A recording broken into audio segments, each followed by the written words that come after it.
আজ আমরা দেখে নেব অনুপাত সমানুপাত, অর্থাৎ আমরা অলরেডি 24টি কোশ্চেন সম্পন্ন করেছি। তোমরা যারা অবশ্যই সেই ভিডিওগুলো দেখোনি সেগুলো দেখবে, একদম শর্ট ট্রিক্সে আমরা সেগুলো করেছি, তার সঙ্গে ডিটেলসে করেছি। তো চলো আরও একবার মিঠুনদার কোচিং সেন্টারের সকলকে স্বাগত জানিয়ে আজকের ক্লাসটি আমরা শুরু করছি। আর তোমরা যারা সময় দূরত্ব এছাড়াও অন্যান্য ম্যাথের প্রত্যেকটি ক্লাস যারা দেখতে চাও এবং গুরুত্বপূর্ণ শর্ট ট্রিক্সের মাধ্যমে এবং পিডিএফ পেতে চাও এবং সমস্ত রকম হেল্প পাওয়ার জন্য অবশ্যই আমাদের চ্যানেলের পাশে থাকো। এবং তোমরা কিন্তু সমস্ত রকম ক্লাস তো অবশ্যই পাবে, তার সঙ্গে সঙ্গে চাকরির একদম 100% নিশ্চিত খবর পেয়ে যাবে। চলো আমরা কথা না বাড়িয়ে আজকের ক্লাসটা শুরু করছি। মিঠুনদার কোচিং সেন্টারে আরও একবার স্বাগতম।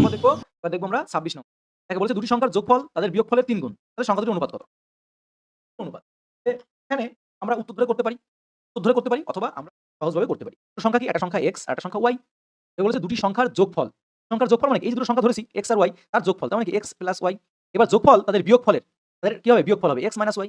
বিয়োগফলের 3 গুণ। তাহলে বিয়োগফলের কয় গুণ? 3 গুণ। এখানে 3 তাহলে সমান হবে। এটাই বলেছে জাস্ট। এটাই বলেছে। ঠিক আছে? সিম্পল ভাবে ক্যালকুলেশন করব। x প্লাস y এখানে 3x 3 দিয়ে এখানে গুণাকারে আছে, গুণ করছি। 3x মানে আমরা x গুলোকে একপাশে নিয়ে আসি। তাহলে এখানে 3x আছে। তোমাদের এপাশে x আছে। আর এখানে প্লাস 3x এর পাশে মাইনাস 3x হয়ে যাবে, তাই না? এখানে তোমাদের মাইনাস 3y আছে। আর এই প্লাস y পাশে চলে আসলে মাইনাস y হয়ে যাবে। এখানে দেখো 3x থেকে x চলে গেলে মাইনাস 2x পড়ে থাকে। কারণ মাইনাস 2x বড়টা ছিল মাইনাস আছে, তাই মাইনাস 2x থাকলো। আর এখানে মাইনাসে মাইনাসে প্লাস যোগ করলে কত হচ্ছে? 4y, তাই না? 4y হচ্ছে। বড় ছিল মাইনাসে, মাইনাসে কেটে গেলে পাশে মাইনাস কেটে গেলে পরে এবার কি থাকে দেখো। এখানে এবার দেখো তাহলে কাটাকাটি যাচ্ছে। বিয়োগকে 2, 2 দুগুণে 4। বিয়োগকে 2, 2 দুগুণে 4। তাহলে আমরা এখানে দেখতে পাচ্ছি x সমান 2y। x সমান 2y। তাহলে আমরা এখানে যদি x is to y করি তাহলে কি লিখতে পারি? 2 is to 1 লিখতে পারি। এই x মানে কিন্তু 1, কিছু নেই মানে তো 1 আছে, তাই না? তো x is to y মানে 2 is to 1। ক্লিয়ার? বুঝলে তো? তাহলে 2 is to 1 কোন অপশনে আছে দেখো? 2 is to 1 option A. Hello? তোমাদের জন্য আমি কিন্তু আরেকটা জিনিস বলি আমার ক্লাস নিতে। তোমাদের কিন্তু আমি যে বারবার বলি যে তোমাদের তোমরা যে বই পড়ো না কেন, সে ক্র্যাক WBCS পড়ো, ফ্র্যাক পড়ো, ম্যাক পড়ো, যাই পড়ো। তোমাদের বেসিক যে 9, 10 এর যে বইগুলো আছে, 9, 10 এর যে বইগুলো আছে সেই বইয়ের যে ক্লাসগুলো মানে তোমাদের ভৌত বিজ্ঞান, জীবন বিজ্ঞান বা ইতিহাস, ভূগোল সেখান থেকে পড়তে হবে। পরীক্ষায় কিন্তু 9, 10 এর যে বইটা সেইখান থেকে কিন্তু প্রশ্নগুলো করে। আর তারপরই তাহলে আমরা 27 নম্বর কোশ্চেনে বলা হয়েছে a একটি ধনাত্মক সংখ্যা দেয়া হয়েছে, তাহলে তোমাদের এর মানটা বার করতে হবে। তো দেখো ওই একই রকম ভাবেই করব। তোমাদের অনুপাতে দেয়া আছে, অনুপাতে থাকলে কি হয়? ভাগাকারে লিখতে পারি, তাই না? a বাই আমরা লিখতে পারি না? এটা লিখতে পারি তো a বাই 27/64 আবার সমান 2/4/a এরকম লিখতে পারি তো? লিখতে পারি। এটাকে আমরা কি করতে পারি? আমরা কি করতে পারি বলো? ভাগকে গুণ আকারে লিখতে পারি। ভাগকে যদি গুণ আকারে লিখতে চাই তাহলে কি হয়? এখানে a থাকে, এখানে যদি গুণ দিই উপরে 64 চলে যাবে আর নিচেই 27 চলে আসবে। আবার এই পাশেও সেম আমরা 3/4 এরকম লিখি। এর নিচে কিছু নেই মানে 1 আছে। তাহলে কি হবে? এই সরি এই তোমাদের 1 টা উপরে চলে যাবে আর এটা নিচে চলে আসবে। তাই না? কি হবে? এরকম যদি হয়ে থাকে আমরা কাটাকাটি করে দিতে পারি বা আমরা কাটাকাটি করে ছোট করে দিলে সেটাই বেস্ট হবে, তাই না? কাটাকাটি করে ছোট করে দিই। এরকম কাটাকাটি করতে পারি, আমরা বলছি সমান সমানের এই পাশে ও পাশে আমরা কাটাকাটি করতে পারি। তাই তো? কাটাকাটি যায় তাহলে করব। তাহলে দেখো এখানে কিছু নেই মানে কি আছে? 1 আছে আর এখানে a আছে। সমান সমানের এই কোণাকুণি কি হয়? সমান সমানের কোণাকুণি আমরা কি করতে পারি? গুণ করতে পারি। তাহলে এর সঙ্গে এর গুণ করলে a স্কয়ার হয়। এর সঙ্গে এর গুণ করলে a স্কয়ার হয়। তাই তো? এদিকে আমরা কি পাচ্ছি? 3/4 এই 3/4 আছে। যদি আমরা এই 64/27 যদি সমান সমানের ওই পাশে নিয়ে চলে যাই, এই 64/27 যদি সমান সমান এই পাশে নিয়ে চলে যাই তাহলে কি উপরে চেঞ্জ হবে তো? মানে উপরটা নিচে আসবে, নিচেরটা উপরে যাবে। 27 উপরে যাবে আর 64 নিচে আসবে। তাই কি না? তাই তো? যদি তাই হয়ে থাকে এবার আমরা কি করতে পারি দেখো? এবার আমাদের 27 কত হয়? 27 হচ্ছিল ৩ সাথে ১ হাতে আমার ১ ৬ ২ ৮ ৮১ 27 ৮১ আর ৪৬৪ তে কত হয়? ৪৬৪ তে ৪ ষোলো ৬ ২৫৬ গুণ করে দেখো। তাহলে এখানে আমাদের কি আছে? এখানে আমাদের a স্কয়ার আছে। তাহলে আমাদের স্কয়ারটা তুলে শুধু এর মানটা রাখতে হবে। এর মানটা যদি রাখতে চাই তাহলে নিশ্চয়ই এখানে এর মান তুলতে গেলে আমাদের এখানে রুট করতে হবে। এর মান তুলতে গেলে এখানে রুট করতে হবে। এর মানটা তুলতে গেলে এখানে রুট করতে হবে। রুট যদি করি তাহলে উপরে থাকছে ৯ নং ৮১ এখানে ৯ পাচ্ছি। তাই না? ৯ নং ৮১ আর ২৫৬ মানে কত স্কয়ার? ১৬ স্কয়ার ১৬ ২৫৬ বুঝলে? এখানে কি শুধু উপরে থাকলো। রুটটা এই স্কয়ারটা তোলার জন্য এপাশে রুট দিলাম। এই স্কয়ারটা তোলার জন্য আমরা এপাশে রুট দিলাম। কি পড়ে পেলাম? এর মান পেলাম ৯/১৬ কোন অপশন আছে ৯/১৬? দেখি কোন অপশন আছে ৯/১৬? এই দেখো ৯/১৬ আছে। এটা আছে ৯/১৬। ঠিক আছে? Plus minus ৯/১৬। চলো এবার আমরা পরবর্তী কোশ্চেন দেখব। আমাদের ঘন্টার কাঁটা ৫ টি ঘর অতিক্রম করতে ১ ঘন্টা সময় নেয়। ঘন্টার কাঁটা, এই যে ঘন্টার কাঁটা এখানে কয়টা ঘর আছে? ১ টা, ২ টো, ৫ টা। এখানে ৫ টা ঘর আছে। এখানে যদি মনে করো সাপোজ ঘন্টার কাঁটাটা ধরে নাও, এই ঘন্টার কাঁটাটা মনে করো এখানে আছে। এই ঘন্টার কাঁটাটা এইখান থেকে যখন এই পর্যন্ত আসে তখন কিন্তু তোমাদের ১ ঘন্টা হয়, তাই না? তার মানে আমরা এখানে দেখতে পাচ্ছি যে ঘন্টার কাঁটা ৫ টি ঘর অতিক্রম করে। কতটি ঘর? ৫ টি ঘর অতিক্রম করে ১ ঘন্টা হয়। ঠিক আছে? মিনিটের ঘর ৬০ টি কাঁটা অতিক্রম করে। মনে করো এখান থেকে এইটা মিনিটের কাঁটা। বুঝে নাও ব্যাপারটা, ঠিক আছে? এতদিন শুধু মুখস্থই রাখতে হবে। এটা বুঝে নাও যাতে ভুল না হয়। ঠিক আছে? এইটা হচ্ছে তোমাদের মিনিটের কাঁটা। এই মিনিটের কাঁটাটা তোমাদের এইখান থেকে ঘুরে যখন এই পর্যন্ত আসে তখন কি হয়? তখন তোমাদের ১ মিনিট হয়। তার মানে কি? ৮ টে ঘর অতিক্রম করে। তার মানে আমরা বলতে পারি ৫:৮ বোঝা গেল? সেটাকেই ভেঙে আমরা বলতে পারি ৫ অক্কে ৫, ৫ বারং ৬০। কি করে হলো বুঝলে? ঘন্টার কাঁটা আর মিনিটের কাঁটার গতিবেগের অনুপাত। মানে ঘন্টার কাঁটা কি ৫ টা ঘর অতিক্রম করে যখন আসে তখন ১ ঘন্টা হয়। আর মিনিটের কাঁটা যখন ৬০ টা ঘর অতিক্রম করে একটা ঘর কি পাস করে? ৫ করে না? এই ঘরে ৫, এই ঘরে ৫ তাহলে মোট ১২ টা ৫ বারং ৬০। ৫ বারং ৬০, ৬০ টা ঘর অতিক্রম করে আসে। ৫:২ ভেঙে, ভেঙে বোঝাচ্ছি ক্লাস হয়তো মনে হতে পারে একটু লেট হচ্ছে, বড় হচ্ছে কিন্তু একবার বুঝে যাও, মনের মধ্যে গেঁথে নাও। আর কোন চ্যানেলে অনেক ক্ষেত্রে কি হয়? এই স্টুডেন্টরা একটু বেশি, বেশি করে ভেবে নেয় বলে তাহলে আমরা সরাসরি ধরে নিলাম যেখানে A এর মান হচ্ছে হলো 3, B এর মান হচ্ছে 4, X এর মান 4 আর Y এর মান 5 ব্যাস অঙ্ক হয়ে গেল। তার মানে কেন কিরকম করে হয়ে গেল? 4 ইনটু এখানে 4ax আছে, তাই না? 4ax সব গুণ আকারে আছে। তাহলে এর মান কত? এর মান 3 ধরেছি। আর তোমাদের x এর মান কত ধরেছি? দেখো এর মান 4 ধরেছি। হয়ে গেল? পাচ্ছ তো? আশা করি বুঝতে পারছ। তাহলে ভালো। এখানে কি ধরলাম? b এর সরি x কি বললাম? a 4ax x এর মান কত ধরেছি? x এর মান 4 এটা 4 ধরেছি, 4 ভালো করে লিখি। তারপরে আছে আমাদের by মাইনাস by b এর মান কত? b এর মান দেখো 4 মান হলো 4 আর y এর মান কত? y এর মান হচ্ছে 5 গুণ আকারে আছে। এইটা হচ্ছে হলো একটা গেল। সেম আরেকটা বলেছে প্লাস চিহ্ন দিয়ে যে 5by কি আছে? 5y 5 আসলো। b এর মান কত? দেখো b এর মান হচ্ছিল কত? b এর মান 4 b এর মান 4 আর y এর মান কত? y এর মান 5 সব গুণ আকারে আছে। গেল একটা মাইনাস। তারপরে কি আছে? 7ax 7 আসলো। এর মান কত? এর মান আমরা বার করেছি 3 এর মান দেয়া আছে 3 বার করেছি না? দেয়া আছে।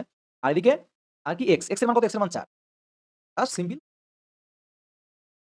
তাহলে এবার যদি আমরা গুণ করি দেখো ৩ ৪ ১২ ৪ বারং ৪৮ এখানে মাইনাস ৪ ৫ ২০ আর এখানে যোগ চিহ্ন এখানে ৪ ৫ ২০ ৫ কুড়িতে কত হচ্ছে? ৫ কুড়িতে তোমার ১০০ ৫ কুড়িতে ১০০ আর এখানে ৩ ৪ ১২ ৭ বারং কত হয়? ৭ বারং তোমাদের ৮৪ তাই না? বারং ৮৪ এখান থেকে যদি আমরা ৪৮ থেকে ২০ বাদ চলে যাই তাহলে কত পড়ে থাকে? ৪৮ থেকে যদি ২০ বাদ চলে যায় তাহলে কত পড়ে থাকে বলো? ৮ আর এগুলো ২ ২৮ পড়ে থাকে।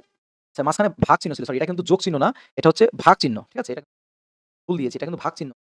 এটা আছে বললাম, এটা ভাগ চিহ্ন, ভাগ চিহ্ন। ডিভাইডেড বাই এবার এখান থেকে ১০০ থেকে যদি ৮৪ চলে যায় তাহলে কত পড়ে থাকে? ১০০ থেকে ৮৪ চলে গেলে পরে ৬ আর এদিকে হচ্ছে হলো ১ হলো। কত হলো? ২৮/১৬ তাহলে ২৮/১৬ করলে পরে কত হচ্ছে? ২৮/১৬ করলে অনুপাতে আছে তাহলে ২৮/১৬ করলে করে দেখি। ২৮/১৬ কাটাকাটি করো কত যাচ্ছে? ৪ দিয়ে যাচ্ছে না? ৪ ৪ ১৬ ৪ ৪ ১৬ ৪ ৪ ১৬ ৪ ৭ ২৮ তার মানে কি ৭:৪ কোন অপশন আছে ৭:৪? অপশন বি তে আছে ৭:৪ হয়ে গেল। এখানে অনুপাত আকারে দেয়া আছে। তাহলে অনুপাত দিলে কি সেটাকে আমরা ভাগাকারে লিখতে পারি। তাহলে p + q কে পাই দিয়ে আমরা √pq লিখতে পারি। তাই না? অনুপাতে আছে। আর এটা সমান সমানই দেয়া আছে হলো 2:1 মানে কি 2/1 ভাগাকারে নিয়ে গেলাম। আর যখন ভাগাকারে নিয়ে গেলাম তখন আমরা একটা কাজ করতে পারি। কি কাজ করতে পারি? উভয় পাশে কিন্তু আমরা বর্গ করতে পারি। উভয় পাশে কি করতে পারি? এটা কিন্তু আমরা ৩০ নম্বর করছি, হ্যাঁ? উভয় পাশে আমরা এই অঙ্কটা করব। বর্গ করতে পারি। উভয় পাশে যদি বর্গ করে দিই, এই পাশে বর্গ করলাম, এই পাশে বর্গ করলাম। এই পাশে যদি বর্গ করি, উভয় পাশে বর্গ করি কি হবে? বর্গ করলে উভয় পাশে বর্গ একটু পরে করি। ঠিক আছে? আমরা গুণ করে নিই। উভয় পাশে বর্গ করার আগে আমরা যদি কোনাকুনি গুণটা করে নিই দিতে হবে। কি দিতে হবে? সুবিধাটা আমি তোমাদের দেখাচ্ছি। এখানে আমরা যদি কোনাকুনি গুণ করি তাহলে একের সঙ্গে যদি p + q এর গুণ করি, সমান সমান এর পাশে কোনাকুনি গুণ হয় না? গুণ করি তাহলে এখানে পড়ে থাকে p + q আর এখানে পড়ে থাকে √q কাকালি বেশি কাকালি হয়ে যাচ্ছে।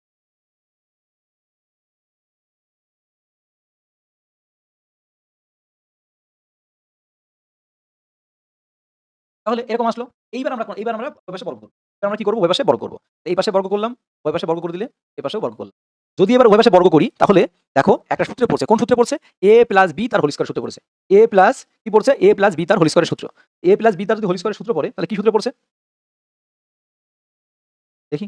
দেখো a + b তার হোল স্কয়ার সূত্র জানো সবাই। কি সূত্র? a² + 2b + b²। a + b তার হোল স্কয়ারের সূত্র কি?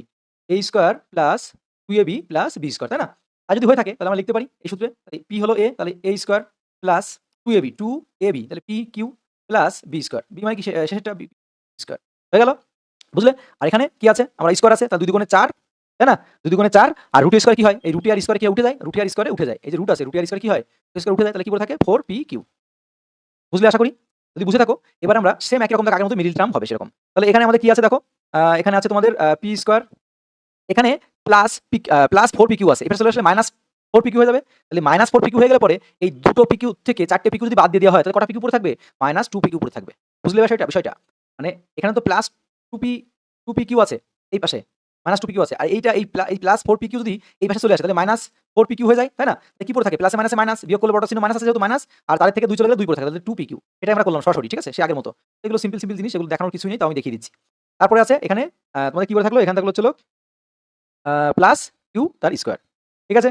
তারপরে সমান কি হবে? সমান তোমাদের 0। সমান যদি 0 হয়, এবার দেখো a² - 2ab + b²। এবার আবার কি সূত্রে পড়েছে? a - b তার হোল স্কয়ার সূত্রে পড়েছে।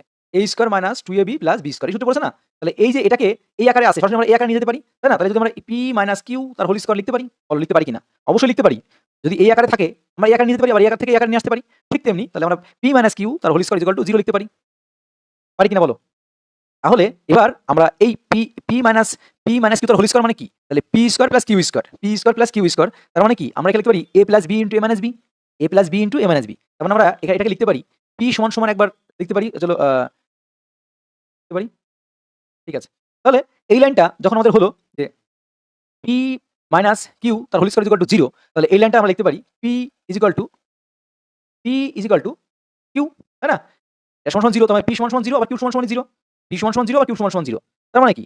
এটাকে আমরা লিখতে পারি পি সমান কিউ। তাহলে পি সমান কিউ মানে কি? 1:1, তাই না? এই যে পি সমান কিউ মানে কি? তার মানে 1:1, এটাই তো 1:1। তাহলে কোন অপশন আছে 1:1? আছে নাকি অপশন? দেখো আছে। মানে 1:1, অপশন সি তে আছে। বোঝা গেল? না বোঝো একবার টেনে নাও।